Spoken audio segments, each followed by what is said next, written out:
Hello, hello. Hopefully you can hear me. You might also be able to hear a little bit of Minecraft YouTube in the background because I have a child and she's right over there, but hopefully that's not too distracting. Hello and welcome to Take This Talks. Hello, thank you for the follow. I am Dr. Rachel Cohen. I am the research director of Take This. I host Take This Talks every third Monday of the month, and I am very excited to be here. For those who are here who don't know about Take This, we are the first mental health nonprofit to form that serves the gaming industry and the gaming community. Oh, closed captioning is working. Oh, thank goodness. And our goal is to provide mental health information and resources and destigmatize mental health challenges. My streams here, that was the wrong command. On my streams here, we like to talk to people in the community. Last month, we talked to Dr. Sarah Sawyer, who is a clinician that uses games in her private practice. And today we have Victoria Tran, who is the community director, community manager for Inner Sloth, which makes a game that you might have heard of called Among Us. Thank you for the follow. She's also previously the communication director of Kit Fox Games, which makes Boyfriend Dungeon, which classic. That's how I originally met her, was our bond and love over Boyfriend Dungeon. She's an accomplished writer and speaker. She talks a lot about community building and community management and creating kind communities, which, kindness on the internet is something I think we all need a little bit more of. She's the funniest person I know. She's the funniest person I have on my Twitter feed, which I constantly describe her as, and generally just one of my favorite people. So I'm going to bring her on here in 1 second. Transition, the magic. Hello. Hi. Hello. Hi. It's good to be here. Nice to see your face. I was just telling Victoria that the last time I saw you was 1,000,000 years ago in March of 2020. Yeah, that's a lifetime ago. I don't remember. That was the before times. We don't speak of the before times. I mean, we think of the before times. Maybe we don't speak. We do. Yeah. It was so long ago. It feels like longer than a year. I mean, it's kind of a miracle that PAX East even happened. Oh God, yeah. Yeah.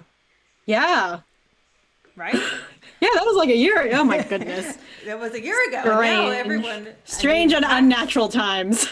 I know. Like faces by faces and pictures and like people wearing all the same shared VR headsets. That a thing of the past. For sure. But thank you for being here. Happy to be here. Yes. Thank you for the sub, Snuggie. Hi, Snuggie. Snuggie is someone also that I last saw at PAX East years ago. The pictures actually recently came up on my Facebook. Like, hey, do you remember this? I was like, that was not a year ago. That was like 50 years ago. Anyway, I digress. So let's start by just, what have you been playing? You been playing anything these days? I haven't actually been personally playing something, but I have been my friend and I, we end up usually kind of playing games together, or he'll play through a game and I'll kind of just watch. And we recently played through a game called Amori, which is a very interesting game. Yes. Let's say it tackles a lot of mental health topics. Does it? And yeah, it does. It's strange. I can't describe it. It's one of those games where if you describe it too much, it's sort of don't, because everything is a spoiler. It ruins the game. But it's a little RPG, yeah. Oh, cool. Amore. Do you recommend? Is that a recommendation to the chat? Oh, there it is. Amore. It is. Is it a I will say lots of content warnings in there, a lot of triggers for sure. But yeah. It's interesting, I think. That's how I'll put it. I love how many mental health themed games there are now. There's so many, and yeah. Mm-hmm, and no, it's really, yeah, no, I think it does do it in very interesting ways, and there's like a lot of fun like little gameplay moments. It does like play on moods quite a bit. But I think it's like it's because it's such like an intense game. I'm still figuring out how much I enjoyed it. Right. But it has gotten very good reviews, and the art is fantastic. So there's that. Excellent. Okay, so that is a maybe trigger warnings, but maybe Google it. You might. Oh, lots of trigger warnings, but yes. Well, Dr. B and Kelly Dunlap, our community manager, are playing Night in the Woods, which is also a mental health themed game. So lovely. Oh, the art style, because you said how the art was beautiful. The art style of Night in the Woods is just so kitschy and cute, and I just love watching them play it. I love Night in the Woods so much. Yep. Snuggie. Victoria Tran is amazing and one of the better community managers, directors out there. We're so lucky to have you. Thanks.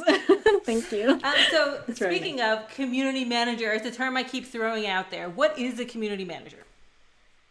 Oh, I think that's such a hard question to answer because it depends I think the job role kind of depends based on like AAA and indie, and like kind of what your team size and the genre and what you exactly need. But in like a sentence, I would describe a community manager as someone who is dedicated to nurturing the community and fan base of a game or a studio. So by nurturing, like that could be anything from like, setting the tone to communicating with them and doing that internally as well. So it's really hard to say, but I would honestly just put it as that sentence. So internally, as well as managing the community, like within the development community of your. Yeah. So like taking all the like feedback and, slightly emotional feedback, let's say, also from the internet and disseminating that to the team in a constructive way. And that is a little bit removed from like some of the emotion, because especially when I think game developers work on a game, right? Like we get very attached to it. It's a very personal project, and having feedback on it or, proper like criticisms on it is very important. Yeah. I mean, I wasn't aware that like mediator was part of the job. Yeah, mediator. Yeah, for sure, definitely. Yeah, that's important because when you talk to devs, like you just said, it's easy to take it personally when it's just like an anonymous person on the internet just saying mean things about your game. But if you can be like, well, actually, they're saying something constructive if you just look past all of this elaborate language that's being used. Yeah, peel it back a little bit. It's like an onion. Tweaks. It's like an onion. That's what. That's great. You have to go through, the language of the internet to get the good. It may make you cry a little bit, but it's like and then it will flavor your dish of food, game product. Yes, and that's actually a we're great going with analogy. This. We've done it. We've done it. Stream over. We don't need to talk anymore. Clip it. Hi, hottie chicken. Welcome. Yeah, that's awesome. It's like, when they say, you see the meme, like they say 1 clove of garlic and you put in 100. It's like everything I cook has onions. You need onions. It's like the integral ingredient to like everything I make. So exactly. What would you say then inspired you to come down this path? Because I would say community management is not necessarily a career path that's been around for a long time necessarily. Yeah, it's definitely something that I like sort of just fell into. I had like a very traditional like Asian upbringing, so I was gonna become like they're like doctor, lawyer, right. dentist, I guess, right. That sort of thing. But I had always like participated in a lot of like Mmos as a kid, and that was something that was interested in me. And I was always on the internet, like that was our kind of was growing up. So like in terms of like why I got into it, like I started studying sociology in university, and I super love that. And I think for me, like the most interesting society that I could have studied was internet, everything that goes on there. So I think that's like kind of what kickstarted my interest in community management and wanting to get closer to that world. So what MMOs did you play as a child? Okay, so you've opened up. Yeah. So let's just say that I definitely on many of these games. So there's like I played like Tibia. I played Ragnarok Online a lot, and Habbo Hotel was definitely one that I should not have been on as a kid, but I definitely was like, this is fine. I learned a lot on Habbo Hotel. Oh, yes. There is a lot to be learned in the olden days of the MMOs. There was Yeah, no also, like, how was Omegle a thing that was like, okay? Oh my for goodness, just like a chat for just roulette and anyone to play. Omegle Oh my god. for just anyone. Like, that was a thing. Like, I definitely did some chat roulette. And there were some questionable things. Is that still around? Don't do I it. think If so. if you don't know what it Don't do is, it. it's probably still Don't do it. around. Don't do it. Don't do it. Yeah, I would. No. That's the thing, though, right? I was a kid, and my parents Yeah. didn't like understand the internet, so they had no No. clue. Yeah, yeah. It was a time. It was Oh, a time. deep cuts, Victoria, deep cuts. There was a question from the audience that's related to this. So, how do you define the community then? So, how would you define the community that you manage? Is it like kind of an amorphous blob, or does it have strict boundaries, the community that you manage? I would say it's very much an amorphous like blob of things for sure. I don't think it has like set boundaries necessarily. Like there's people who play your game, there's people who don't play your game, but they love watching Right. streamers play your game. So it's really just all of that. Plus, you know, you're often trying to capture other people to join your community. So while they're not necessarily a part of your community, you're like, Right. please come closer. So yeah, Yes. it's definitely a lot of different things that I don't actually know how to like define what that boundary is. Right, especially with Among Us. I did a video on Among Us this month on my YouTube channel, and when I was It doing was a the very good research video. about Among Us, oh, thank you. When I was doing the research about it, it reminded me because I say in the video I played a lot of werewolf, and the genre is similar, but there's so many people who like watching it, like Among Us, but don't like playing it. So Yeah. they are also part of the Among Us community. They get the memes, they get the jokes, they're very into it, Mm-hmm. even though they're not actively engaging. Yeah, Yeah, for because sure. I loved watching AOC play. Every time she plays, I watch.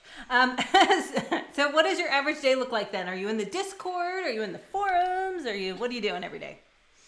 That is like the most impossible question for me to answer. Okay. Because it just changes all the time, especially so Inner Sloth, for context, creators of Among Us, we're a team of 5 currently. Like the core team is a team of 5. We have like help wow. from other places for like merch and business development. But we have like 2 programmers, we have 2 artists, and we have me who handles communications. So that means that my day is often just like it's anywhere, right? So I am usually working social media, that's Twitter, Discord, TikTok, all that kind of stuff. But often I'm also in charge of making sure all the messaging that comes out of Inner Sloth is aligned with our values, or that it makes sense.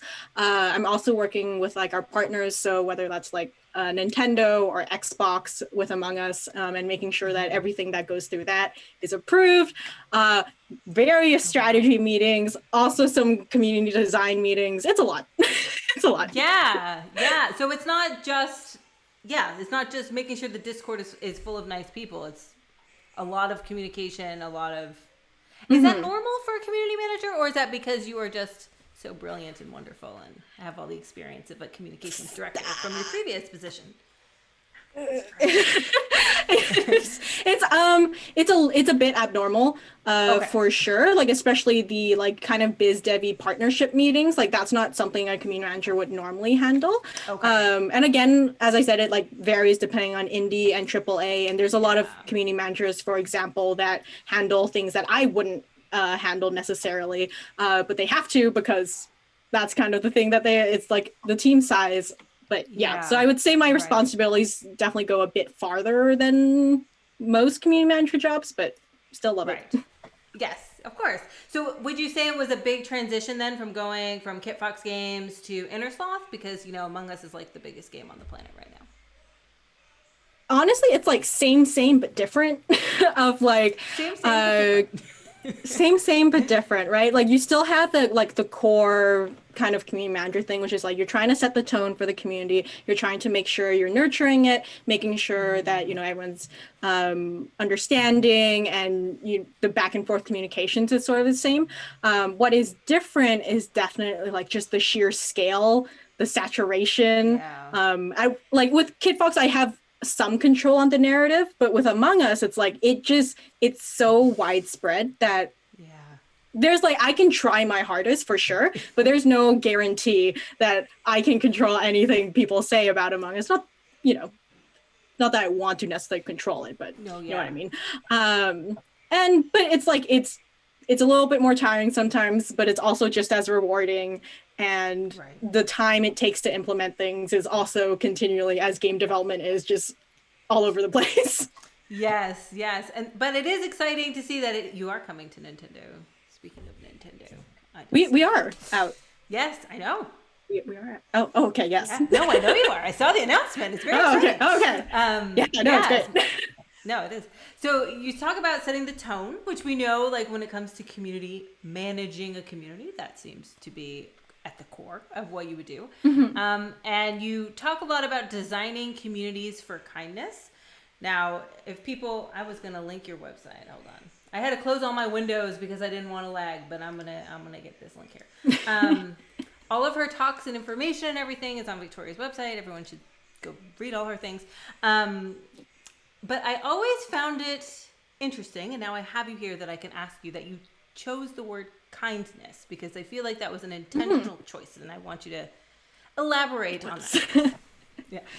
Yeah. I mean, I chose kindness for like a number of reasons. I know like there has been like discussion of like, why not just say less toxic or like inclusive and that kind of thing. And I find like, well, one, what does toxic even mean? And also for me, like I feel like the goal of not being toxic is like the bare minimum you should expect from a community, right? Like that's like that. I shouldn't even need to say that, I feel like, when it comes to like communities. So I wanted a word, I guess, that encapsulated everything. So for communities not only to be nice to one another, but also like really accountable for their actions and encouraging to one another. For me, kindness isn't like a noun. It isn't something that you just stick with. You're like, my community is kind. No, in order to have that, it's like continual acts of kindness. You have to continually practice it, and you have to make an active effort for it. So that's why for me, like the word kindness was a really intentional choice in terms of that whole post. Yes, I love that. It takes active effort. It's not just gonna happen. You don't just set It's it difficult. and it stays. Yeah. Yeah. Have you been on the It's internet? I know, but that's the thing, right? It's just like, it's so easy to be a bad person, which is infuriating, but like being kind is definitely an intentional choice that you have to continually do over and over. And that is, I think, very, it's worth it. It's worth it. Of course it's worth it. And it's perhaps arguably more difficult to do on the internet. It's hard enough to be kind, like, in real life when someone cuts you off, or you're at the line in the grocery store, or someone's not wearing the mask over their nose, whatever it might be. But on the internet, right, you have these added layers of, you're visually anonymous and people can't see you, and I have this screen name and they'll never know that it's me being a jerk. And in your article about designing community for kindness, there are 5 pillars, and I just want to go through them, not like ad nauseum, but just a little bit, because I think it's simple. They're simple. It's like, if people just pay attention, it's like not that hard to develop a community around it. So the first one is rules. Right. And Dr. B, who is in the audience here, he's our clinical director. He always says, like, when you have rules, they should be explicit and they should be concise, and don't have the rule like, don't be a dick. He's like, that's the worst rule because it's so vague and that could mean anything to anyone. And can you talk a little bit about like just the general importance of rules when it comes to communities? Yeah. So this is like where I can like ramble on about this, so stop me if we're like running out of time. I'm not going to stop you. This is my thing. This is my sociology thing, like tingling. But yeah, no. So like rules are definitely kind of like these the system that really shapes and influences behavior. Like that's like really the backbone, the base of what you're kind of building your community against. Because with rules, like people understand those like the best, right? Like it usually good set of rules are like very clear. They're very public. They're stable, so they shouldn't change that much.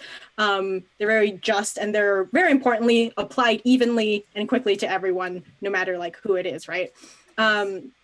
So when it comes to rules, it's just like it's one of those things I think that people grasp the easiest in terms of like they can reference this, they can like refer to it. Like honestly, I doubt many people read the rules, but once something does happen, they are going to go back and they're going to nitpick through your rules and try to find something.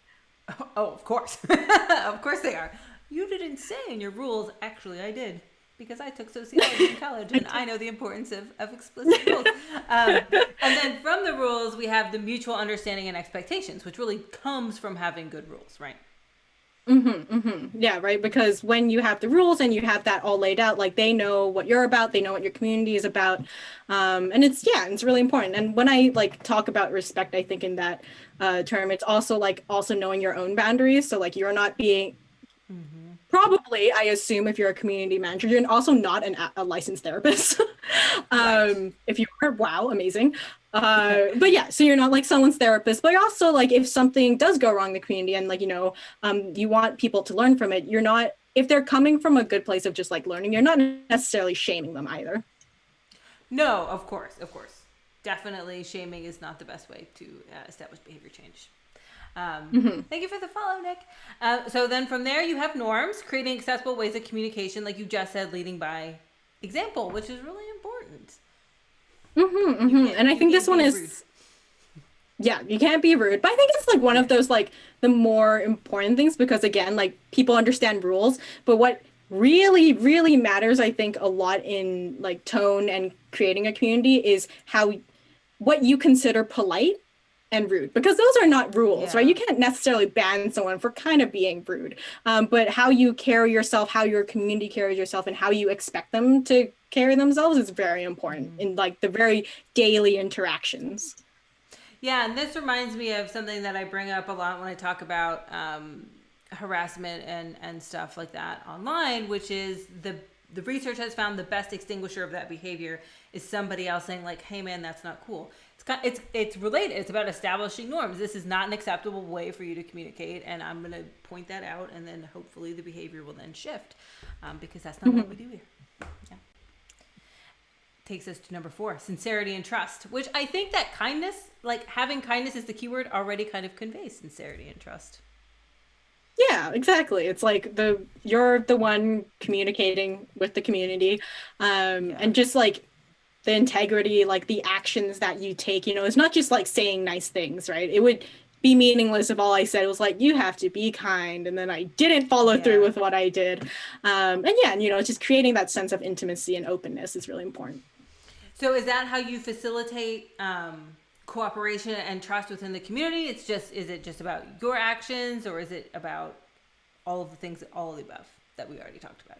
Like kind of build. It is all of the above, but it is like, I understand that like, because in its own way, like, because let's say like you're the developer of a game, or you are in a position, technically like a position of power and influence as the community manager or as the developer, and all these people, are like interested in your game, there is a certain expectation of how you should act, and like however you act is immediately going to be seen as, okay, this is the like level and appropriate way that we're able to act at, because if the developer is doing it, why can't I do it? Yeah. So what is the level of interaction you think when it comes to this community and managing it between the developers and the community? So I know you're like the intermediary, but is there interaction at all, or is it more like they go through you?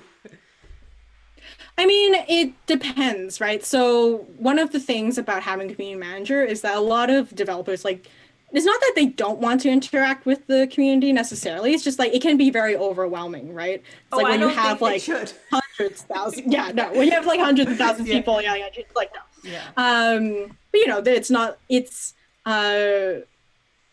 it's kind of just what their comfort level and like what they want to do. And the community manager is usually there to help facilitate that, or to, advise on like discussions and like how to word things so that people understand. Because especially when you're like, you've been, let's say, programming a game for 4 years, you kind of already know, you think some things are like people would implicitly know and they don't. Right, absolutely. And then the last one is home. And I love that this is one, it says coziness, low pressure, soft, warm personal experiences among members. I think for a lot of us, games have been our home for a long time. And this reminds me of, I don't know, you studied sociology, maybe this came across Oldenburg's characteristics of third places, which games have been compared to. So like the Cheers, right? It's a place you can go to. There are regulars. It's accessible. And games very much in well-run communities provide this service. And it's so yes, easy. Exactly. That's such a good way to put it. Right? I mean, there's a paper, I forget who it's by. I want to say it's like Steinkuhler and Williams, but they go through the Oldenburg's like third places stuff. It's like the regulars, low profile, the mood is playful, it's a home away from home. There's some communities, I'm not going to call them out, but some communities that I would say don't necessarily feel welcoming in a home away from home. But well-run communities definitely do. There is a question from the audience. How has the strategy changed now that kids are involved in the community with Among Us? That's a great question, because Boyfriend Dungeon wasn't so much for the kiddos. Maybe it was. I'm not a kid. I was for Boyfriend Dungeon, but yes. So how would you say it's different? Between like my last job and this current job, or like just because I guess just because children are a large community of Among Us, like is there different strategies when the players are significantly younger than I guess the average gamer, which is in their mid-30s? Oh yeah, totally. So one of the difference, just like personally, is that I'm way less thirsty on main. Well, Boyfriend Dungeon to Among Us. I miss it too, but it is a sacrifice I've had to make. Yes. It's okay. It's okay. Everyone knows my true self. But yeah, no. So when it comes to working with kids more, one of the things, there's like several things. Like one, honestly, they're lovely. I was really afraid that kids would be like, I was honestly afraid of working with like a community of a lot of kids, but they've been so nice. They just like cheer you on. They're like, it's fine. We can wait. That's great. But with it, it's definitely like I try to be much more aware of my own tone and kind of the example that I'm putting out there. So for example, like with the Among Us, right? Like the tone could have gone several different ways. I've chosen mainly for like a very positive, like lighthearted, very kind manner of speaking, but it could have been, a little bit more sarcastic, and that would have worked. But I think especially also because geographically, not everyone is a native English speaker, just being a little bit more literal and being more forgiving for like, some things that seem a little bit off, I suppose, of like some like tweets that like come off a little bit more harsh or don't make as much sense as like a native English speaker or maybe an adult would have, is something that I try to keep in mind for sure. Oh, that's very smart. You do a lot of memes. Maybe that's why I see a lot of memes today. There's a lot of memes. I'm trying not to miss your questions. If you have questions, the highlighting really helped. So I don't know who's wanting to take this chat in the chat, but do that again and I will see it. Okay. So what is the biggest misconception then about what you do? I mean, I would say I've already learned like a million things about you that I didn't know that you did. But what do you think is the biggest misconception? So many. Also, thank you. Take this, or moderator people in the chat. Yes. Appreciate it. Yeah. So, oh gosh, there's so many misconceptions. I'm going to go with three because I refuse to listen to the rules. The first one is that all community managers do are tweet and make memes. That's it. That's all we're there for. Two, which I've seen a lot, weirdly. I didn't really see this with Kid Fox, but I see this a lot with Among Us, is that I'm an intern. Like no large company or studio will trust normally an intern with basically their entire voice to the public. That is a thing. And also, honestly, three, that it's easy. Like, I think a lot of people like consider, because like I understand, it's like they're like, oh, I don't need to learn programming. I don't need to like, I technically don't need to have like artist skills or whatever. Um, but wow, it is not easy. It is. No. It is definitely not easy. No, that is. I'm shocked that that's a misconception. That it's easy, because I'm thinking back. Like, so I did a master's in counseling psychology, and on the very first day they were doing mock therapy, and I was like, oh my gosh, the emotional labor required to be a therapist is beyond my capacity. Like, the emotional labor alone, I feel like, for a community manager must make the job very rewarding, but also very tiring. Yes. And that's only like a small part of what you do. Yeah, yeah, for sure. And I think it's like the thing is that when it comes to like emotional labor, sometimes it doesn't have a schedule, right? No, No. if your mod is having trouble, it's like it's not Yeah. 9 to 5. They're gonna like it's, and Yes. you'll want to, because you care about the community, like you'll want Of to course. answer off time sometimes. So yeah, it's definitely something to keep in mind. Yeah. And I mean, also building off of that, you recently took to Twitter and talked about some of the failures that have come from your experiences, or what you have perceived as failures, like a tweet doesn't get liked enough, or whatever it might be. What motivated you, in this curated world of social media, people don't like to share failures. What motivated you to share that? It's definitely from like I have so much imposter syndrome, just like so much, which is, ironic considering the game.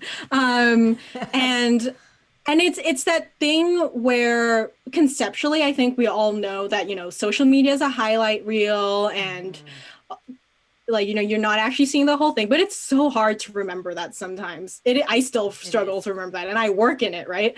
Yeah. So I thought like some of the things that I have found really useful always has been like when I've learned from failure and when I've seen other people talk about failure, like a failure, that has always helped me. so Yeah. so that's one of the things that I really wanted to talk about. And also like I myself get really, when I personally, when I use social media, if I try to highlight myself too much, I get really anxious, and I get really like, I feel like I'm just putting a version of myself out there that I don't actually like. So part of like the Right. failure is to like remind myself and other people that I was like, I appreciate that everyone has been like very supportive of me, but please, I am not perfect.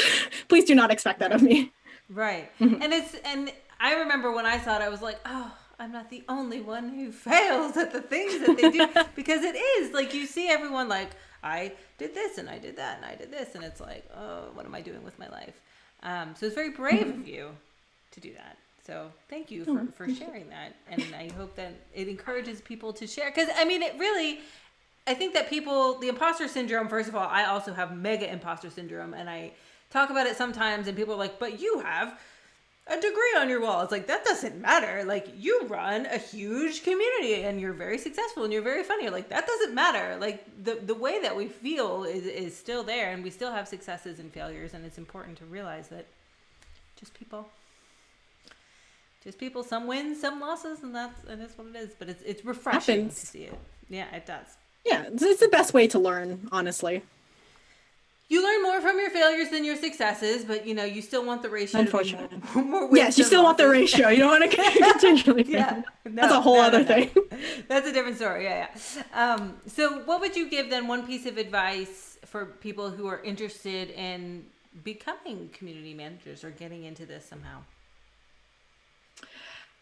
Yeah, so there's several ways, honestly, I could say about it, but one of the best things for me is to get experience so you know that it's actually for you. So like that whole Oh, emotional like toll thing, like so you can kind of yes. get a taste, whether that's moderating for Discord or for Twitch stream, or Reddit, literally any kind of experience that you can get, because I think like learning about it and talking about it is one thing, but actually going through those emotions sometimes and like having to deal with very gray area situations gives you a lot of context for what it might feel like when this is your full-time job and this is something that's demanded of you constantly. Yeah. And also, honestly, it does give you like that real life experience that you can slap on a resume and be like, here, Well, that's true. hire me. Yes, Yeah, that's I've been a mod. I know what I'm doing, and that's great because yeah, I was dead set. I'm going to be a therapist. I know I want to be a therapist. And the first day I was like, no, I don't want to do never that. mind. Yeah, but you don't know until you're in it, right? So Hmm, would you hmm. say then it's more about who you know or what you know? If you're trying to get into this, Both. both. Gosh, it's hard. It's hard, right? Yeah. Because like, um, it is like a little bit, which sucks, honestly, because sometimes like a lot of studios are like, sometimes it is who you know, because especially when you're kind of finding like the right tone and like the right person who works very well with your studio, it's like you want to trust someone, but it is definitely also what you know. That being said, you can pick up a lot of different skills on the job, right? Whether that's Yeah. Photoshop or anything. It's Right. what it really is based on like um, making sure that it is something for you and it is Hmm. something that you want to do for sure. Yeah. Yeah. It takes a special person. It does. Because I Mhm. see what Kelly also does in our much, much smaller community in our Take This Discord. It takes a special person. She's very special. I couldn't do it. So there's a question also that I like to ask everyone in games because when you do games as a job, there's this, speaking of misconceptions, this misconception that you're just playing games all day and it's so fun. Do you play more games or less games now that you work in games? And do you play Among Us? I play less games now that I am in games, and oh my god, no, I do not. I do not play. Like I will play some Among Us for sure, Yeah, but not a ton. not a ton. Is my internet Yeah. cut out? Your screen is frozen, but I can hear you still. Maybe your internet did cut out. Is my Nope, I still is hear it you. back? Hello. There you are. You're back. I see you. I think it did. Hello. Are we back? We you are back. We love We it. We love it. We mentioned love tech issues. Hello. I told you this is my nightmare. Tech issues on stream are my nightmare, but I can't control your internet, so that's okay. That's okay. And Victoria doesn't live that far from me, so I mean, I feel like we shouldn't have tech issues. Like we're just right around the corner. I know. From each other. Come on. So what is one book? I also ask everybody this question. One book. It can be about games or gaming, or it could be about sociology, or just about anything in general that you recommend that everybody read. It will enhance their life. Yes. Okay. So I think this one is like a recommendation with like some caveats of like I understand that there's some parts in it that are a little bit like that people have had some issues with, which I think are totally valid. But that being said, it brings up a lot of interesting points. I should say what the name of this book is. It's So You've Been Publicly Shamed by John Ronson. It is a book basically about what happens after someone is canceled online. And it's one of those things where like, yeah, it's like, a lot of people will hop onto a bandwagon and feel like, really good about canceling someone, and then not really think about the aftermath. And like there's some people where it's like whatever, but like some people where like they just made honestly a terrible joke on Twitter with no Right. nuance, and now like they're like, I literally cannot find a job, I cannot date, I cannot do anything because if you Google my name, like that's all you see.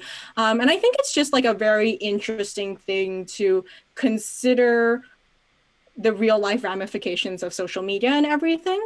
So I think it is like a very interesting book. Yeah, I get into the space of. I've never even heard of that. I wrote it. I'm gonna Amazon that. It also reminds me of this. There was back in the before times, there was a conference about mental health and games, and one of the comments, there were a lot of PR people there and devs there, and one of the comments was about the community making comments about the developers, like your game sucks and what are you doing and whatever, and they don't realize that there's like a person on the other end who gave like the last 5 years of their life to try and make this game, and they're really proud of it, and all they're getting is all this hate. And I feel like that would also bring some insight into the fact like your comments are going to real people. Yeah. Yeah, and that's the thing. It's easy to forget, but it's also like it's easy to feel really good about taking someone down sometimes. Yeah. And that's like a whole other debate for sure. But Yeah. it is nice to be reminded sometimes of the Yeah. people. For sure. For sure. That sounds like a great read. Um, who is running Take This? Or we should link that in there. That sounds like a good book. I can't Google that right now. I have too many things on my screen. Okay, so what would you say then is what do you like most about what you do, and what do you like the least about what you do? Yeah, so I mean, what I will say I love the most is obviously community. I Yeah. love the people like the fan art, just the little Yeah. notes that people write, just seeing people interact with each other in our Discord, our moderators, like literally like the reason why I do this job is because I love community and like I love it so Yeah. much and I wouldn't be in it if I didn't care so much about them. Um, the least about what I that's there's a number of things, but I think um sometimes my least favorite thing about community is that sometimes it's not really um taken super seriously. Like I'm very lucky in that I've worked in jobs that have taken my role seriously and all that, but a lot of the times like community managers will give suggestions or try to like help out and they're not taken very seriously because they're like all you do is talk to people, Right. but that kind of thing. And even like when I am taken seriously, and this is part of game dev in general, Yeah. is that it's very slow to implement things sometimes. Just programming with art, and you can't necessarily contribute to that because you're the community director, community manager. Yeah. So yeah, sometimes things feel like they're just out of your hands, and you want things to be better, and you want things to happen, but you can't, and you just have to kind of bite back, like just like Yeah. bite words back, and be like, deal with it. It's fine. That's hard. That's hard. I mean, and you're the boots and the ears on the ground, right? I mean, Mhm. it's they should always listen to you. Well, not me, but other people. I mean, but yeah, They already listen to you. community people. Listen to your I'm very community lucky that I work in managers. places where they listen to me, for sure. Yes, yes. Excellent. Okay, so that ends like my set questions. If there are questions in the audience, if you can highlight them so I can see them. But I did get a few off Twitter. One was from the wonderful Daniel Kelly. I don't know if he's here watching, but he came with the hard hitting journalism. So I'm going to open with his question first. Into it. Which Do it. Yes. we love you, Daniel. If you're here, even if you're not here, we still love you. To the degree to which it can be shared, that's it's a good question when it starts with that. Where is the Among Us team on implementing reporting features, community guidelines? I think we already have guidelines, right? Because we talked about rules and content moderation more broadly. Yeah, so this is actually a really good question because I think when it comes to creating proper, what I consider proper moderation, this takes like a lot of time, both with Yeah. like programming and like making sure it's like legally compliant because there's also a lot of privacy concerns, which honestly I never really thought of like legal things of like what info you can take and how and the servers that you use and Yeah. can they be hacked? And if it is hacked, what happens? But also for me, it's like when it comes to reporting and moderation, I don't like just relying on AI or like bots or anything because they can't catch nuance, especially in a game where it's like, hey, like you killed someone, like that sort of thing. Yeah. Yeah, so for that, it's like it's taking time because it's like it's making sure that there's proper people behind it. There's people reading the reports. It's being implemented properly. It's compliant with all the legal things in various parts of the world. It's a lot. So it's in the works, is what I will say. It's in the works. So where's the team? They're doing it. It just takes time. They're doing it. They're working on it. Yeah. And people. And I had mentioned this before the show when I was talking to Victoria. I've been doing a lot of research into toxicity and looking into dark participation on the internet. And when you talk to people, they always want like, well, why aren't the reporting tools better? Or why aren't the mods better? And I think it's really important to point out, like, it is a huge process. Like you're saying, like, is it legal? Can it be hacked? It's like when I try to do research, it's always like, oh, these are privacy issues. Like you can't have any of that information. And there's a lot more to the iceberg, right, than just like give me a better reporting button with a person on the other side. Yes. Yeah, definitely. Yeah. Question from the audience. What is a game you played recently and found inspirational? Inspirational. Can we come back to this question? We That's a good can. We will question. come back, Wallstormer. I'm going to put that at the end of the list so we can mull it Inspirational. over. I mean, I will say that. I mean, I know you're not, I don't know if you're asking for my answer too, but I'll answer it. I don't play that many games because I have young children and I mostly watch them play games. But they have been playing Bug Snacks, which is really cute and I would say inspirational in and of itself. Has anybody played Bug Snacks? It's so sweet and so cute, and it's a very like Ratchet and Clank vibe to me, and I've been enjoying watching my 6-year-old play it. Oh, nice. Yes. So we'll come back. You mull that one over, Victoria. I know you play less games. I also play less games. Now that I'm in games, it just happens. So I don't have too many in my repertoire to choose from. Okay, by our very nature, we as community managers, this question came from a fellow community manager, especially in games, have as part of our principal duties to create a sense of empathy from the development team to players as far as player experiences and feedback. What are the 3 things you wish players empathized more with when it comes to developers and community managers? Ooh, that's a good question. Good question. Yeah. So I think, so first, wow, these systems are way more complicated Yes.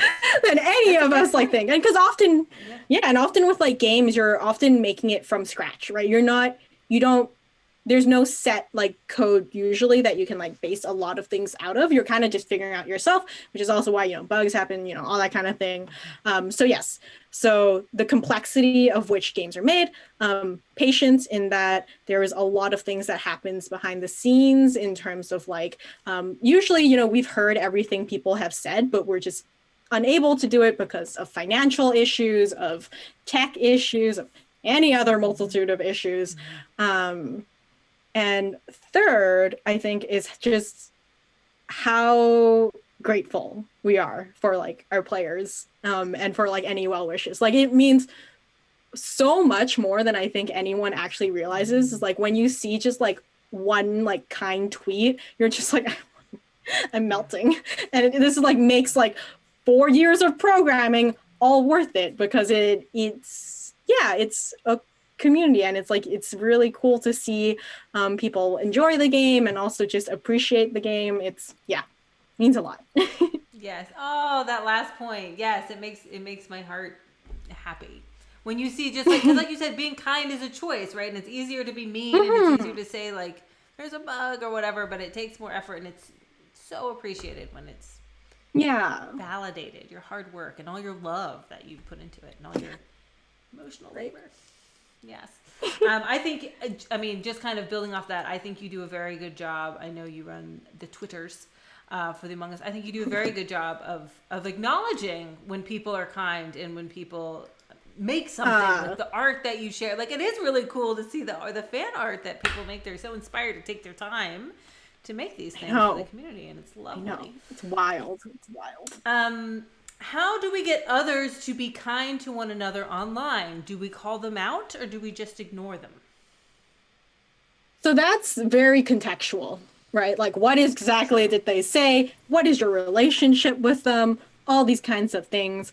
I think usually just for like mental health reasons, and also because like nuance reasons, and a lot of people aren't actually like, you don't actually usually change someone's mind in a tweet, right? Like you can't have a nuanced conversation.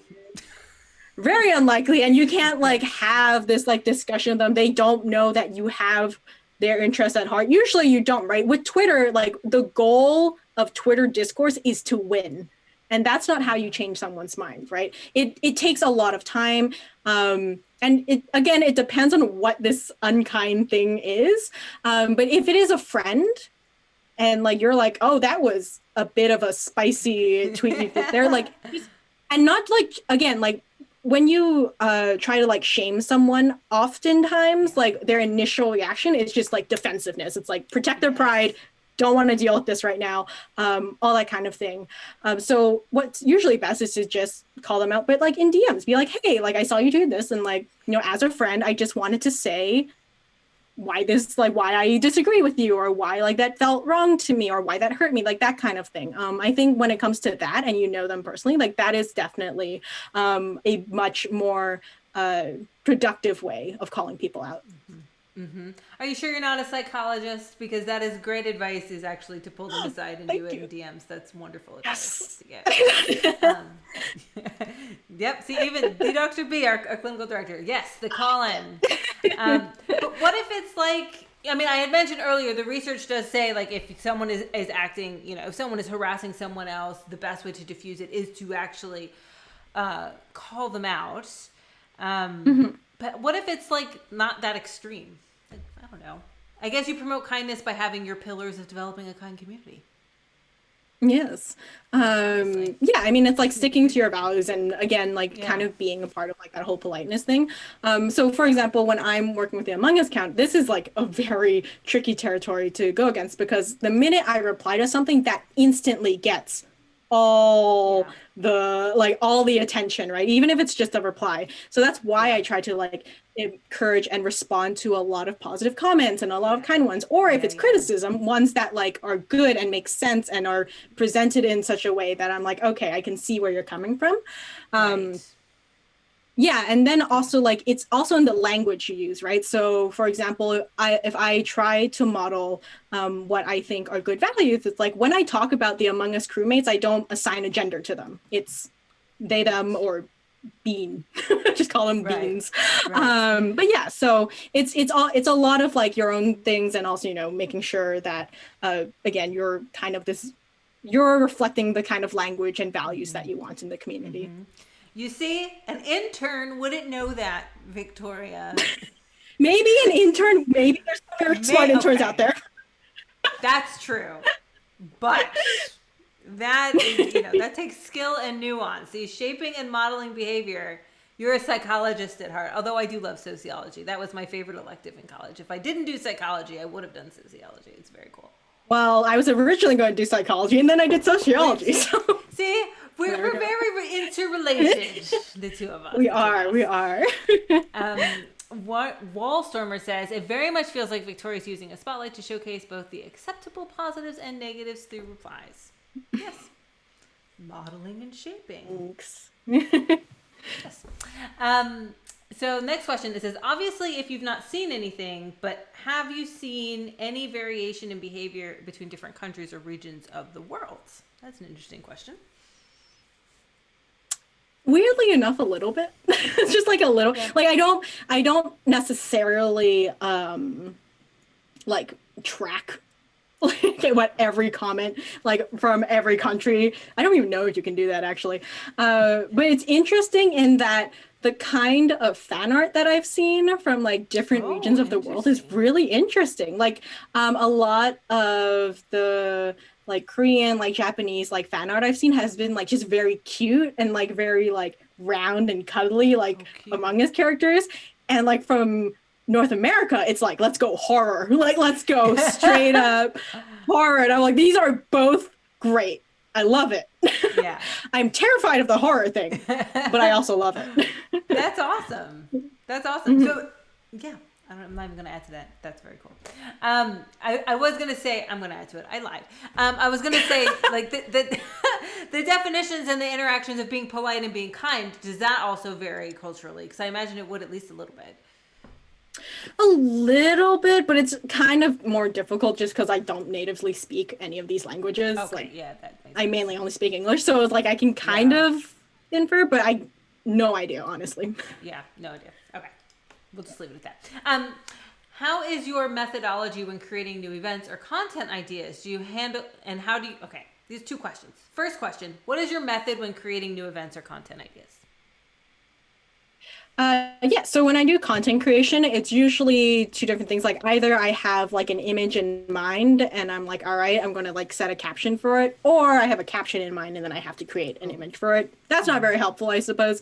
Often, honestly, I am struggling to find content to create because it's like when you're waiting for a content update, it's sort of like, all right. But for me, it's like, again, so much of my work is based on like my values, and it's not like that I constantly like refer to like the sheet of values on like my wall or something. Right. But like what is it's basically like what is the kind of community or the kind of content that would bring me the most joy, or that I would enjoy participating in, right? So whether that's something like really wholesome or like kind of funny, but nothing like super mean or snarky, like that's not my kind of thing. Again, it could work for some people and work for some games, but it doesn't work for me. So Right. when I'm creating content, I usually try to think of like what is like a good inside community joke, or like something that, you know, pays attention to the details that they've kind of created within the community, but also something that brings me energy and that brings me joy. I don't know if that's very helpful, but Yeah, hopefully. that answers the question. And would you say that, do you have like a backlog of things that you like have that you can just post, or are you just like inspired by the moment, or both? Yeah, it's a mix of both for sure. So oftentimes, I have like these Twitter drafts of like just half complete ideas or things that I'm like, I'm not super sold on it, but I kind of had an idea, so I'm just gonna like save it in Yeah. drafts, for example. And then like on days where I'm like inspired and I just create something like off the top of my head, I'm like, cool, that's great. But on days where I'm like I'm tired or I'm like not feeling very creative, I go through my backlog and I'm like, all right, this one actually looks pretty good. Just gonna take it out, like do Yeah. something with it. Okay. Yeah. That makes sense. Yeah, I feel like with writing, it's the very same. Like I won't write anything for a long time, and then I'll write like a bunch of things, and it's like, where did that come from? I just oddly inspired, and I definitely save in the drafts for a rainy day. So how do you handle it when something you have put out into the world, your little content babies, are not well received? What do you mean by not well received? The As in, question like, was, it how do doesn't- you handle it when it's not well received? So I'm not sure. It says, or when it is. So I get, well, like we talked about the failures that you were tweeting about, right? That you didn't get enough interaction with your posts that you expected, or Yeah, so when it's like, so yeah, so there's like the question of like not well received as in like people just took it badly, or people just Oh, I didn't see really what you interact mean. with it, right? I see what Yeah, you so mean. I'm I not think sure the which camp latter. we're in. I think the latter. Like people didn't fulfill your expectations for content. Right, didn't fulfill my expectations. Yeah, so for that, it's definitely knowing that when it's like, how do I put this? It's almost like eating. This is a very strange analogy. I have strange analogies. It's like eating. It's like, you know, like if you were to like eat or something, like having a bowl of ice cream for dinner is not going to mess up like your entire like life, right? It's one bowl. It's like, Right. and that's like how Right. sort of I think about content. It's like one thing that doesn't do super well isn't going to ruin your entire social plan. And honestly, like you can't actually really judge how good a community is based on one social media post, but based on like how they engage with it. Like maybe it wasn't content that caught like a lot, like went viral and caught a lot of people, but maybe it was content that really engaged your core community, and that is Right. something that is to be celebrated too, for sure.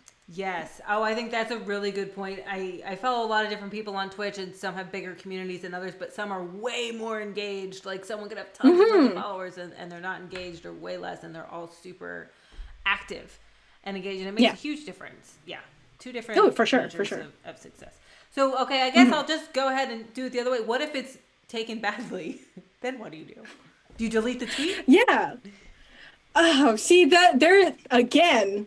This is the problem with community management, right? It's not something you can give like a blanket, hey, like if this happens, just do No, this, yeah. because it's so No. contextual. Like, what was the thing that went wrong? What is this? Like, in times where like people have taken like my thing, like let's say like not as I intended, I normally won't delete it. I'll normally just try to own up to it. But that's, you know, Okay. I haven't really said anything that's been so horrible that Well, I like believe that. No, because you're we really needed to say But anything. if you were trying to be sarcastic, I feel like that's a chance of things going wrong. Yeah. Publicly. And for that, it's like for me, like part of also like Among Us Twitter, like I've tweeted out like mistakes, like spelling errors, let's say. And that's something that I just would like own up to. Like that's a thing where it's like, you know what? don't expect me to be perfect. None of us are. We're going to work through this together. And again, like, this is very contextual. So yes, it's very difficult to say for sure. Spelling errors on Twitter. Come on, guys. We all got to be a little more forgiving of spelling errors on Twitter because we can't edit them. Gosh, and once they start getting likes and retweets, you don't want to delete them. Okay? I know. It's like, no, people have already seen this. I know. It's the worst. It's the worst. Come on, Twitter, get with it. Do you spend much time reading poor brand community online interactions as a tool to learn? I'm going to say that again because that didn't make sense when I read it, but maybe it will the second time. Do you spend much time reading poor brand community online interactions as a tool to learn? And if so, are there lessons that can be learned from that? Right. So basically, looking at competitors and seeing if, or bad ones, I suppose. Okay. Yes. Yeah. That makes sense. Yeah, I mean, so I don't necessarily like actively seek out bad Twitter bad community interactions, for example. Like that's not. I don't feel like it's my job necessarily to like judge what's good or bad. Like there's some that's like, oh, why did you do that at this time? That is quite bad. Yes. Don't do that. But yeah, I don't like go. I don't necessarily think of things as bad or good. So for example, let's say like Wendy's Twitter social media guy is my friend. Wendy's Twitter has a very different voice from me, right? It's all about like that sarcasm, like roasting people. And people love it and it's great and it works out. It's just very different from my voice, but that doesn't necessarily mean it's bad. So what I like to do is like I will look at different communities like tone and voice and see like what did I like from it and what don't I like from it and why. Like these are all valid things to say. And again, none of it is necessarily bad if I don't like it. It's just not my way of doing things. So yeah it's kind of deciding what works for you. That makes sense. We have fans of Wendy's Twitter voice in the chat. So do you use any specific tools to analyze the community? Social media, text mining, machine learning. We're going to have to talk about privacy issues. To help with clustering and identifying sub-communities to better target their interests. Yeah, so that's kind of diving more. If we're like targeting their sub-interest, let's say, that sounds like we're going into paid social media advertising, which I have done before, not with Among Us or GitFox, but I mean, that's a thing that could happen. I don't necessarily do it with my communities. That's just another thing we do. That being said, there are like some social listening tools out there. So for example, Sprout Social has that. I've been testing it out and trialing it. So I can't give like a definite answer of whether or not I like it, but that does usually conglomerate like similar words together so you can see what people are talking about. That being said, I think that's only usually very useful for larger communities. It's not very good at like smaller communities, for example. But yeah, so when it comes to that, it's so much of it, honestly, is just based on me reading things and filtering information. And that's why I think community management is much more difficult than people think. It's like seeing a bunch of information and having to kind of internally translate that into data and all that sort of stuff. And yeah, honestly, maybe some people are very good with it and have like spreadsheets and stuff. I do not. I'm not that kind of person. You're not a spreadsheet? You're not a spreadsheet person? I love spreadsheets, but I don't like input. I'm not the one like putting that all into like a data scientist-y thing. Yeah. Wish I was, honestly, but I can't. Well, so we have a debate going on among me and Dr. Kelly Dunlap and Dr. Sarah Sawyer, and we talk a lot about physical planners. I have a bunch on my desk. I have multiple because I live in a physical planner. So the question was, where does Victoria stand on the planner debate? Does she have a planner? Does she use a planner? Does she see utility in a physical planner? I'm one of those people that really wishes she were the type of person to use a planner, but I'm not. I am not. No. It's like so cool because to me, planners are like almost like diaries that like, flip back and be like, oh, remember this time. But no, every time I will buy multiple notebooks, fill like a page and be like, yeah, I did it. And then I'll forget about it. I'll be like, that's too much time. Now you're with Dr. Kelly Dunlap. See, she's the one running Take This. That has been you've been figured out because she's like, Sweet Beautiful Victory. She does the same thing where she buys planners and never uses them. I wish. I couldn't live without my planner or my whiteboard. You know, it's okay. We can still be friends. It's fine. It's fine. Have you, as a community manager, ever used the notes feature in Discord? No, never. No. Always forget it exists. I really should. No. Yeah, she doesn't use a planner, folks. I don't think she's using the notes section in Discord. And then we will come back to the question that you've been mulling over. Any inspirational games to suggest? Did you come up with one? Yes. But I mean, okay, so it's not out yet. But they did have a Steam demo. It? Well, as in, like, they had a Steam demo during the Steam Festival, and I don't know if it's still up, maybe it is, but it's Chicory, A Colorful Tale. And I mean, I guess it depends on what we thought of as inspirational. To be clear, like, there's games that, like, have connected with me, like, you know, very emotionally, for sure. But for me, I've been recently very interested in... and actually the person who asked this, Wallstormer, will probably know. I've been very recently interested in, I guess I call them like charming moments of like little details, whether that's in communities or that's in games, of things that kind of really connect people. So when I like talk, I'm going to write a whole blog post about this, honestly. So like when I talk about like charming moments, it's like the little things that kind of endear you to someone, right? So for example, Boyfriend Dungeon, their healing item is bubble tea. And that's just like a very cute little like personality quirk of a game that shows like the personality of developer. In like the Among Us Discord, there's like this secret pretzel cult that you can be a part of, that all it is a role, and then it opens up a channel where there's a picture of a pretzel.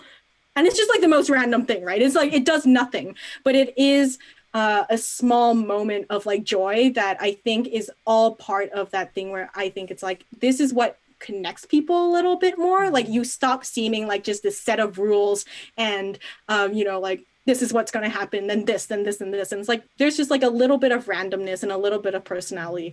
I got really sidetracked, but Chicory for me is basically that, right? A little bit of, it's like, it's got like all these like little moments in it and like little fun moments of dialogue that really connect you with the character. You paint and like you like open up the world, and there's boss battles. It's so cute, and I love the fact that you can just paint, because for me, like, painting is very therapeutic for me. It's just like, oh, it's just like, yay. Being creative and colorful. Being creative and colorful, and like a game that is just kind of about the joy of like exploring and painting. And I see a lot of unicorn butts in chat, and I'm not sure why. Yes, I'm not sure where that came from, but I also saw people who wanted to join the pretzel cult. Yes, it's a very important cult. Oh, it is. And then there's something too about finding like a little something special and hidden and like just totally, like you said, totally unrelated, and it doesn't do anything in the game. But I think they're saying there's going to be a unicorn. But like, love it. Emojis. Yes. I don't know what's going on. Okay. It's hard to follow the chat. If there are no more questions from the audience, I mean, if there are, just ask and I will add them. But we're going to pivot to my favorite part of Take This Talks with me. And that is playing 10 Things I Want to Know About You. Because in this tin, there are 100 random questions, and you are going to answer 10 of them. And we are going to learn. Do it. We're going to learn about the real Victoria. Okay. All right. The game sounds terrifying. It's not terrifying. Well, maybe it is. We'll see. It's not. It'll be terrifyingly fun. Yeah. Question number 1. Yeah. What is your favorite animated Disney movie? That's not terrifying. Ooh, this is a tough one. It is tough. Favorite anime? Mulan. Good choice. Did you like the live action one? I actually never ended up watching it. I haven't either. I was asking. I also have not watched. Okay, so we don't No know idea. No idea. Mulan is a great choice. I feel like this is a good personality test. Like, what is your favorite? Right. I'd go with Beauty Take and the that, Beast. Myers-Briggs. Yeah, I know. This is a much better test. Much cheaper.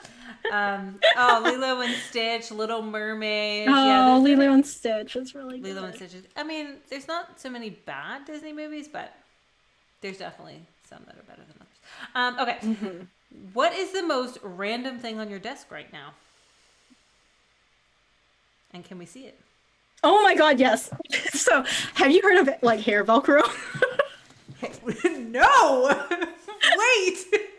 No, I swear to God. So this is like a Japanese thing. Okay, so okay, right. So it looks like this. It's just like a little bow. It's cute, yeah. Okay. All right. So it's like Velcro, but basically, if you're like me and you have bangs like in front of your face and whatever, it's from Daiso, by the way. If anyone wants to go Daiso, but like say like my hair is in front of my face and I'm like I just want to push it back, but you just do this, and it works. Yeah. It just keeps the hair. That's like magic, man. That's it's great. That's so cute. It's like a bobby pin, but like way easier to use. Okay, hair Velcro, y'all. The Texas is coming out of me. I am very impressed by the hair Velcro. That's very cool. Exactly. Now I feel like I'm like a beauty YouTuber. It's like, all right. Hello everyone, this is my hair Velcro. This is my product. This is who makes it. Not sponsored. Just a big fan. No. I mean, I have hair ties and bobby pins everywhere. That's way better. Way better.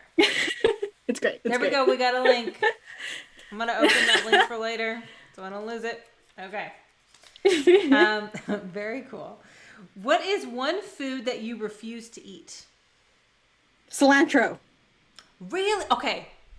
Why? Done. It tastes like soap. That's disgusting. What my husband says. My husband says the same thing. That's like a genetic thing. It has to be. It is. It is. It is. He says and the same disgusting. thing. Do you like cucumbers? Oh yeah. Cucumbers are great. So he also doesn't like cucumbers, but will say like if a cucumber's been on a sandwich and then since removed, he can taste that the cucumber was there. I don't know if I believe that, but I was just wondering if it was. Yeah, I was just wondering. Okay, so that's not related to the cilantro. Okay. Yeah. Cilantro. No. So. And cilantro.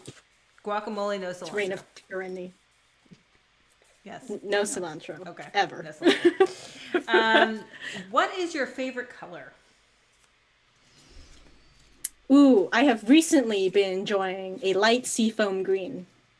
Oh, that's beautiful. This is a very specific, specific answer. I've weirdly been asked this on the Among Us Twitter multiple times. So now this is my answer. Yeah. People really want to know my favorite color. And that's your go-to answer. It's not just because a light seafoam green. It's not just because we live in the Great White North and it's very frigidly cold and you're dreaming of spring. No, but that would be very nice.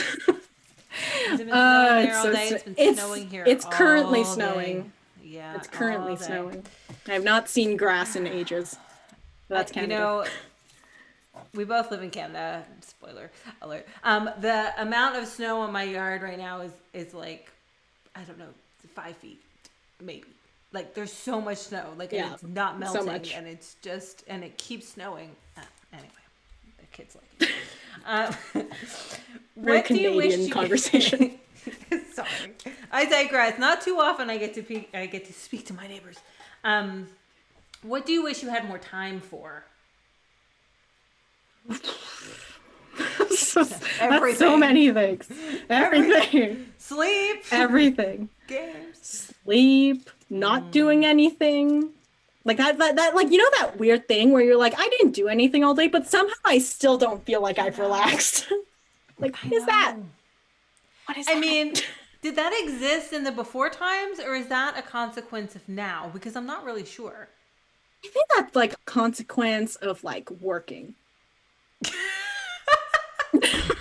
Right? I don't know. Yeah, no, that's a good answer. Capitalism. That's a good answer.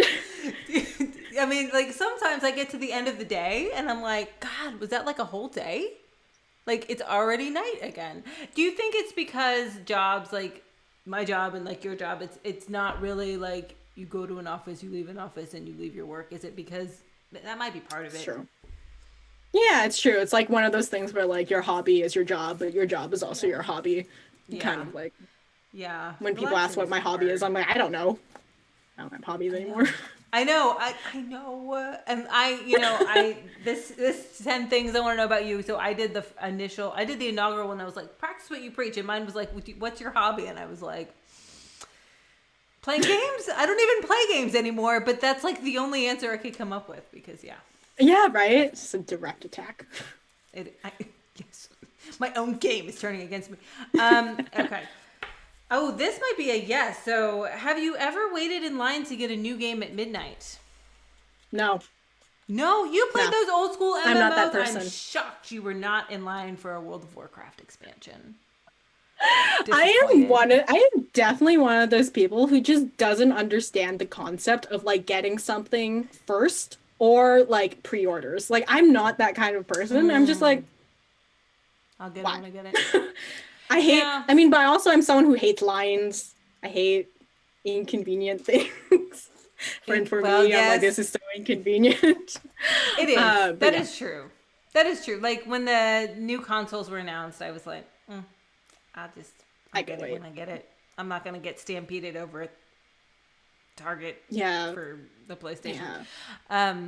I did wait in line for one of the World of Warcraft expansions, but I am a little bit older than you, probably, number one. But number two, I think it was before like these kinds of communities that you're fostering now existed. And it was like, if I get to wait in line, I get to like meet other people in my community.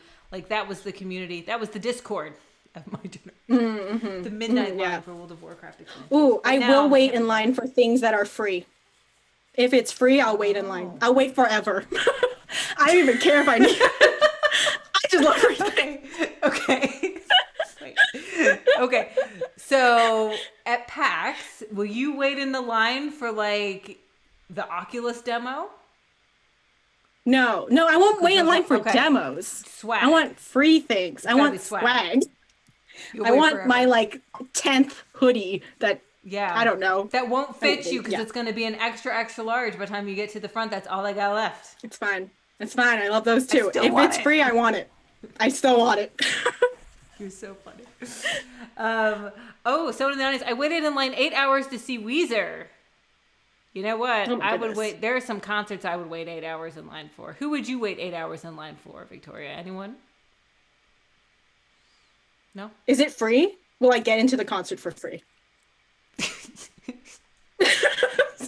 This is so legitimate. That anyone. Okay, I'll wait for anyone. It doesn't matter who it is.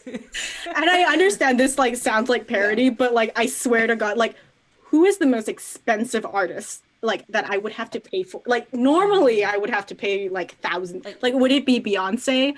In which case I wouldn't wait in line for that. I need more bang for my buck, you know? Yeah. Okay.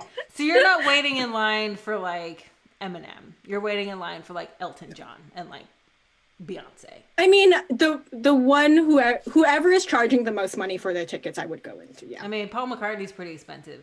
I did go see him. He was very expensive. I mean, I guess yeah. Look, it's just it was worth it. Yeah. Yeah, Paul it's just not her jam. Lady Gaga, she's expensive too. Oh, also probably worth it. Again, I mean, I feel like I'd pay to see her too. Yeah. Whoever's free. If I'm gonna wait 8 Victoria's hours. not waiting in line for Lady Gaga or Hamilton front row unless it's free. Look, if it's Hamilton front row and normally it's very expensive and normally I wouldn't get an opportunity, then sure, why not? And if I'm guaranteed to get a spot, if I'm not guaranteed to get a spot, screw that. Well, I'm not wasting my time. Again.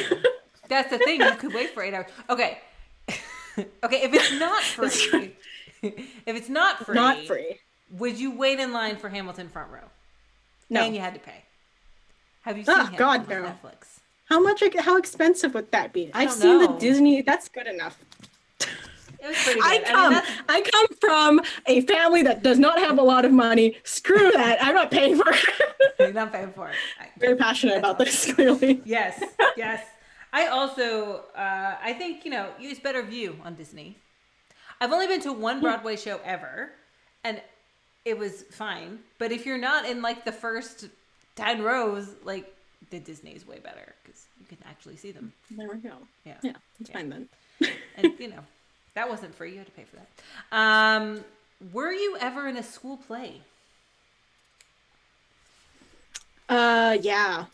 Yeah? I was. What play Oh were yeah, you you in? were like forced to do it in like elementary school twice. Ugh. Twice. A Um, Christmas play? it was no, it wasn't a Christmas play. It was a it's like a Peter Pan kind of thing where Oh. it's like, but it drawed like a lot of like different stories because what was it? I was a bear in the Bear Necessities. Like I was part of like singing Jungle that. Book. Yeah. Oh, Yeah, that's Jungle Book. cute. That's what it was. Yeah, yeah. Yes. I No was part kids of on that. like ropes and like flying Peter Pan style. Yeah, That no, no, might no, be none of that. entertaining in elementary school. Um, school plays. I don't think I was ever forced to be in a school play. I was forced to be in like No, church nativity plays, but never been a part of one of those. no. Here's the thing. I tried out for like Gabriel, which is like the lead role. And my brother was like, I'm not Okay. doing this. I'm too cool. And then I didn't get it because at the last minute, my brother auditioned for it and got it. So then I was This just like betrayal. betrayal. Then it was like Love Actually. It was like Third Lobster or whatever. And it was whatever. Yeah. And yeah, I Okay. sang the Bare Necessities, Dr. B. So I didn't even get I a still song. remember their lyrics.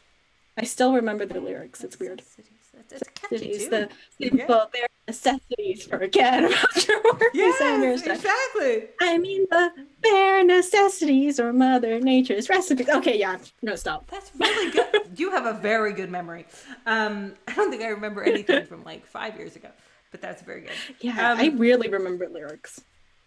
You know, I think that there are some psychologists in the audience. I do think that music is encoded differently because I also remember lyrics, and music is very associated with like specific moments in time and like memories. So I do think it is encoded Yes. differently than other information. Yeah. Mm-hmm. Don't quote me on that. It's just hypothesis. What is your favorite book of all time? Of all time. All time favorite book. Oh gosh. It's really Hard. difficult.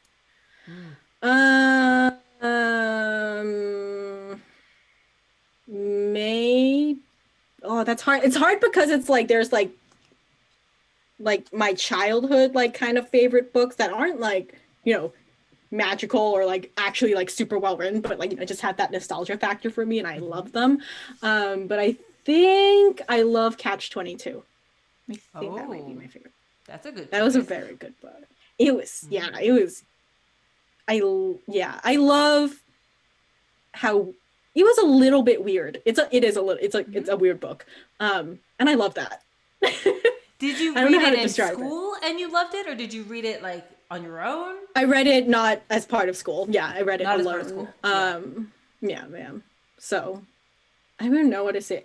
There's just like little like weird quotes in it that made me like laugh. Something about like this character Major being like so mediocre that it was astounding how mediocre he was.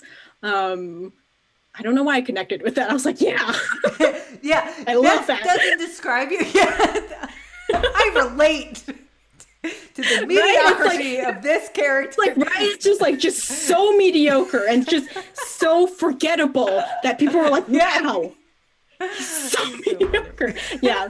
Anyways, yeah, and I just love like the concept of Catch 22 of like there's no way out of this and like nothing makes sense. Yeah. I think when I was reading it in high school, I was like, well, yeah, nothing makes sense to me right now. Nothing at all. Yeah. Everything feels weird and like, so you mean that I am in a box and I'm going to learn in a box and then one day you're going to throw me out into the box and they're going to be like, you better know how to live outside of this box even though we never taught you how. I was like, what? Yeah. So yeah. Hashtag Really relatable. connected with it. Yeah. What's your favorite childhood books? Now I have to ask. What were you going to say from your childhood that you loved? That's difficult.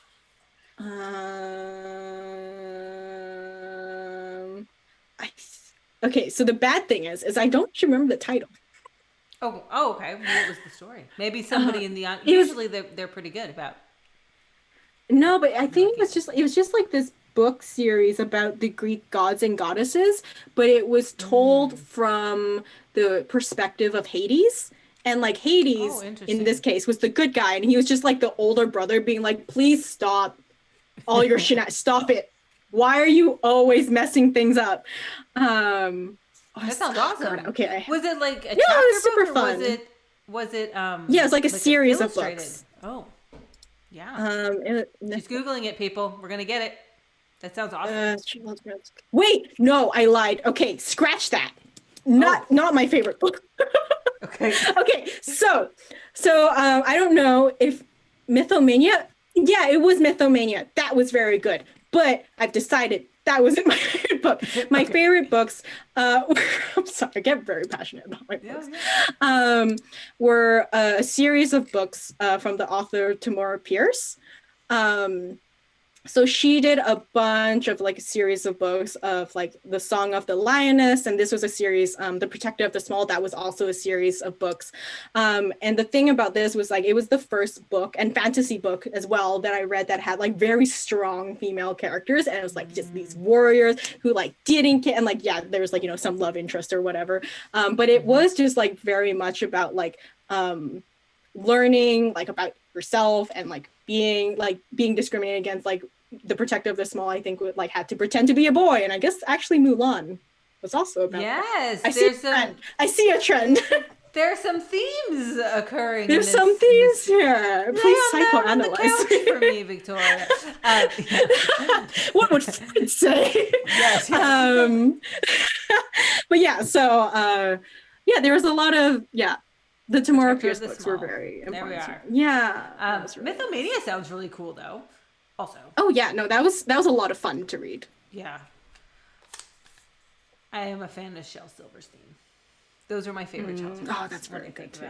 Roald Dahl also.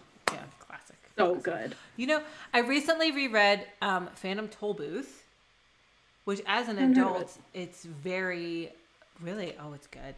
As an adult, it's totally, you have a totally different perspective. It's very good play on words. It's very well written with the way that they use their words. Highly recommend. My 6-year-old, I read it with her and she just thought it was like funny and weird. And I was like, this is so insightful. They go to like the land of illusions and everything's an illusion. And I'm like, oh my God, it's such a play on life. And whatever.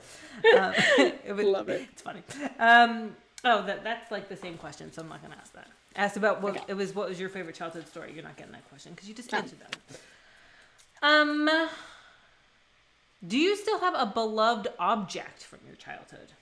We are getting very Freudian. I can grab it. Yes. I know, we're going Freud. All right, I'll grab. What is Victoria's transitional object? We were all about to find out. Okay, so it's a stuffed animal. Yes, and I've definitely had this since I was born. It's gone with me everywhere. It's gone on vacations. Oh. It has seen nicer days, but it's a little Snoopy. Oh, Snoopy. It's like this neck is like just totally rude. You definitely gripped it by its neck I've definitely gripped it by its neck. It's gone It's gone to the beach. It's gone on so many holidays. It's just your baby. He's so cute. It's so cute. Yeah. Thank you for sharing him. He's so sweet. Thank you for giving Snoopy a spotlight. Yeah. Yes, of course. I also have a stuffed animal from my childhood. I'm not going to get it because it's upstairs and I'm very pregnant and I'll have no breath when I come back. But it is funny how the objects still give us comfort even in adulthood. Yeah. Yeah. All right. Last question. We're at question number 10. Woo. You ready? You ready? It's a doozy. I know we said all right, are you ready? Horror. It's not horror. You're in Las Vegas. Freud say about this. Sorry, yes. It's a scenario. You're in Las Vegas. Do you like Las Vegas, first of all? Have you been to Las Vegas? No, you're not a Las Vegas. I've been there. I was there like 3 years ago, maybe. Hated it. Wow. People, noise, lights, none of it. Smoke. All the culture of excess. I hated that. It is that. It is everything was in excess. It was the food. It was the people. It was the money. I was like, no. Yeah. Okay. Well, in this scenario, you're enjoying your Las Vegas trip. Okay, great. I'm loving Vegas. Yes. You're in there. Maybe it's like, it's an empty casino.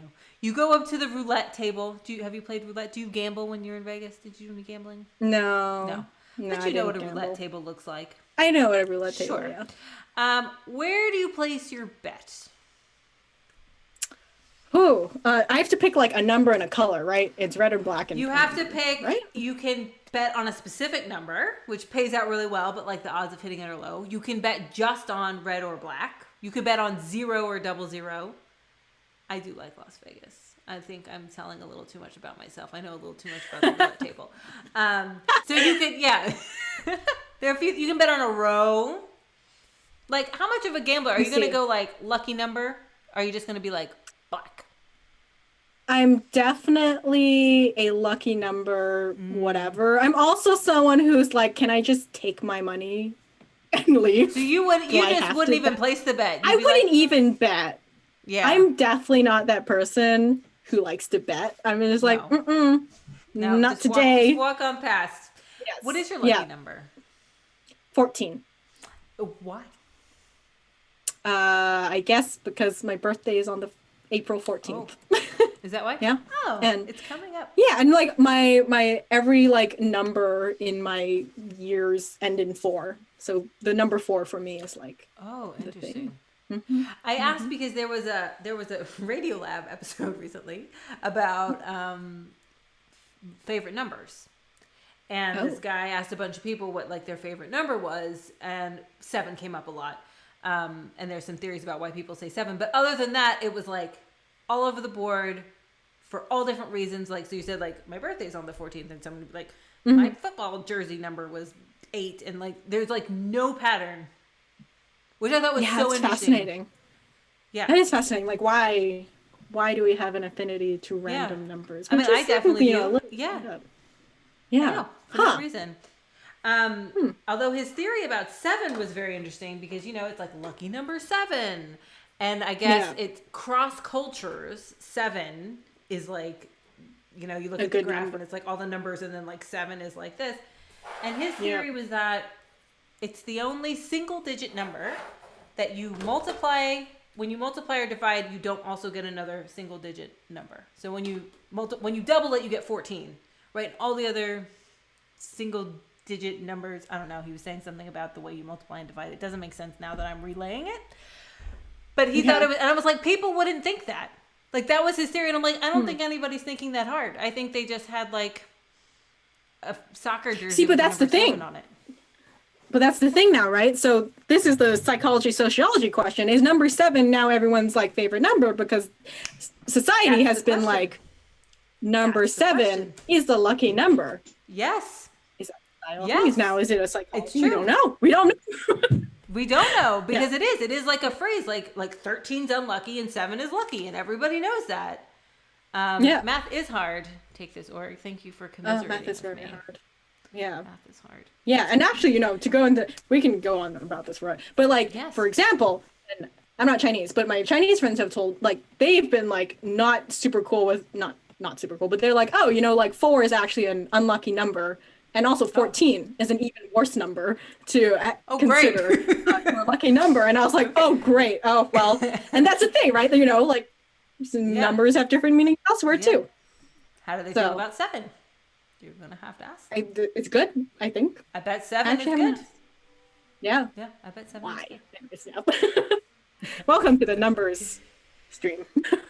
Yes. 4 is also very unlucky. Well, is it? 4 is very unlucky. Yeah. There's other people agreeing. Also, speaking of children, I have a 6-year-old, and there's a show called Number Blocks, and they do like, there's like little blocks for all the numbers, and 7 is lucky number 7. That's like his name. It's weird. It's like everywhere. Well, there we go. It's in our culture. Pi. Take this, org likes pi. That's their favorite number. And that's very smart of you. Take this. After they said math is hard, I feel like they're trolling me now. They're flexing. They're flexing their numbers. They are. Come on. Well, thank you for being here, Victoria. It's been lovely. Thank you for having me. Yes, it was very fun. And learning about community management and getting to see Snoopy. And next time I go to Vegas, I will think of you. And how happy you are that you're not there. Don't. Yeah. It's like, I don't want to be there. It's great. And before we go, let me ask. So, PAX still thinks it's happening this year, which I think is funny. When do you think we will actually I will see your face close to my face, maybe with a mask on, at a convention again? When's that going to happen? 2022? I feel like 2022 at this rate. You think? I know like the vaccines are rolling out, but I feel Yeah. like it's like gonna very slowly roll out. Also, people getting Yeah. used to everything. Yeah, I feel like it won't be until 2022. That's what I'm saying because Yeah. I don't want to be disappointed by being like, oh yeah, it'll definitely happen in August I think when the it's not going to happen vaccines this arrive. year. I think Yeah, I don't that's think so just, either. I mean, yeah, we'll see. Maybe I'll see you Who in knows? 2022. And Yeah. you're in a different province than me. I can't even come see you because I'm pretty sure it's locked down. We can see each other. We're in different Can we? provinces. They had Yeah. it closed for a while. The borders I didn't between know that. provinces. Yeah. Anyway, I digress. We'll stop with the Canadian talk. Thank you for coming. Thank you for chatting with me. For having me. Take This org is going to raid somebody because Woo. I don't know how to do that yet. She's going to raid somebody. I'm pretty sure it's Kelly, our community manager. Who are we going to raid? Take This org. Tell me. We will go see what they are doing. Thank you all for coming, and thank you for all your wonderful questions. Yes. You can Thank rate. you for Excellent. Do I having need to me. send a second pack of Hawaiian rolls? Yes. Dr. Kelly Dunlap sends me contraband from, not contraband. She sends me food from America that I can't get here. And now I can't even Trader go across the Joe's. border. Trader Joe's. All that bagel seasoning.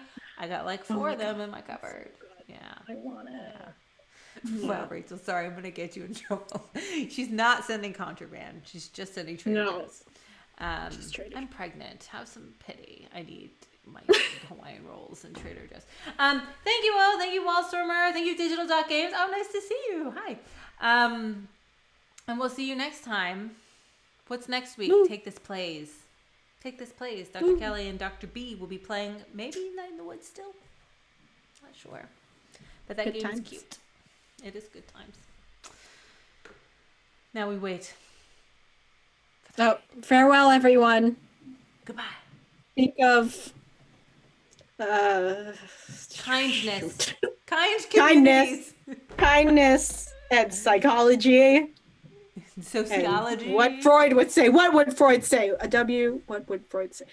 I don't know why I keep going with the Freud joke. Freud is. The Freud joke works, though.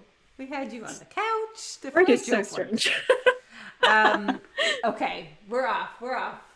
I think. All right.